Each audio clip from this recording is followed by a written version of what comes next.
The Absolutely True Diary of a Part-Time Indian, a novel by Sherman Alexie, art by Ellen Forney. Chapter 1, The Black Eye of the Month Club. I was born with water on the brain. Okay, so that's not exactly true. I was actually born with too much cerebral spinal fluid inside my skull. But cerebral spinal fluid is just the doctor's fancy way of saying brain grease. And brain grease works inside the lobes like car grease works inside an engine. It keeps things running smooth and fast. But weirdo me, I was born with too much grease inside my skull and it got all thick and muddy and disgusting. And it only mucked up the works. My thinking and breathing and living engine slowed down and flooded. My brain was drowning in grease. But that makes the whole thing sound weirdo and funny. Like, my brain was a giant french fry, so it seems more serious and poetic and accurate to say, I was born with water on the brain. Okay, so maybe that's not a very serious way to say it either. Maybe the whole thing is weird and funny. But geez, did my mother and father and big sister and grandma and cousins and aunts and uncles think it was funny when the doctors cut open my little skull and sucked out all the extra water with some tiny vacuum? I was only 6 months old and I was supposed to croak during the surgery. And even if I somehow survived the mini Hoover, I was supposed to suffer serious brain damage during the procedure and live the rest of my life as a vegetable. Well, I obviously survived the surgery. I wouldn't be writing this if I didn't. But I have all sorts of physical problems that are directly the result of my brain damage. First of all, I ended up having 42 teeth. The typical human has 32, right? But I had 42. 10 more than usual, 10 more than normal, 10 teeth past human. My teeth got so crowded that I could barely close my mouth. I went to Indian Health Service to get some teeth pulled so I could eat normally, not like some slobbering vulture. But the Indian Health Service funded major dental work only once a year, so I had to have all 10 extra teeth pulled in one day. And what's more, our white dentist believed that Indians only felt half as much pain as white people did, so he gave us half the Novocaine. What a bastard, huh?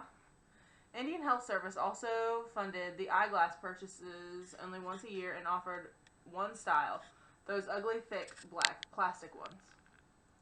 My brain damage left me nearsighted in one eye and farsighted in the other, so my ugly glasses were all lopsided because my eyes were so lopsided. I get headaches because my eyes are like enemies, you know?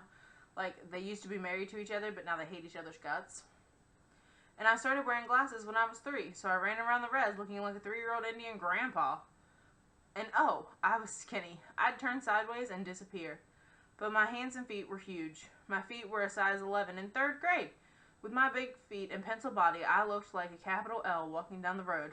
And my skull was enormous. Epic. My head was so big that little Indian skulls orbited around it. Some of the kids called me Orbit, and other kids just called me Globe.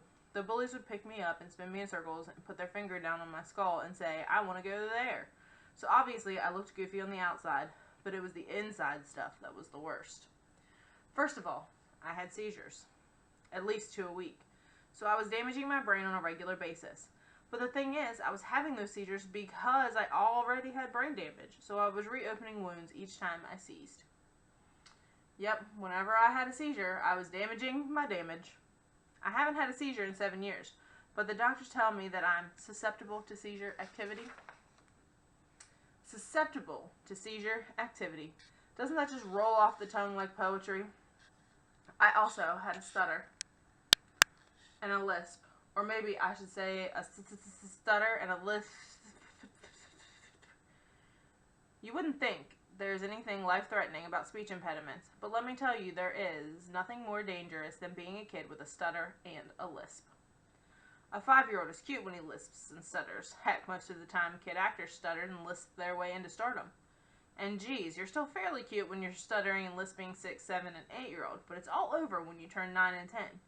After that, your stutter and lisp turn you into a retard.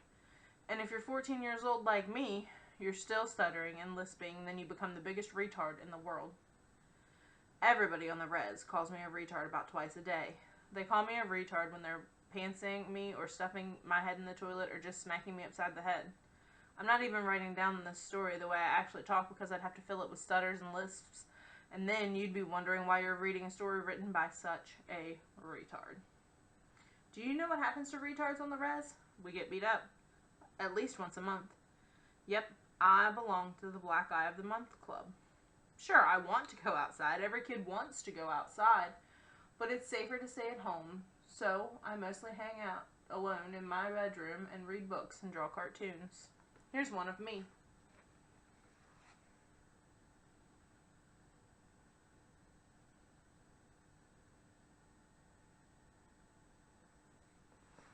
I draw all the time. I draw cartoons of my mother and father and my sister and my grandmother and my best friend Rowdy and everybody else on the res. I draw because words are too unpredictable. I draw because words are too limited. If you speak and write in English or Spanish or Chinese or any other language, then only a certain percentage of the human beings will get your meaning. But when you draw a picture, everybody can understand it. If I draw a cartoon of a flower, then every man, woman, and child in the world can look at it and say, that's a flower.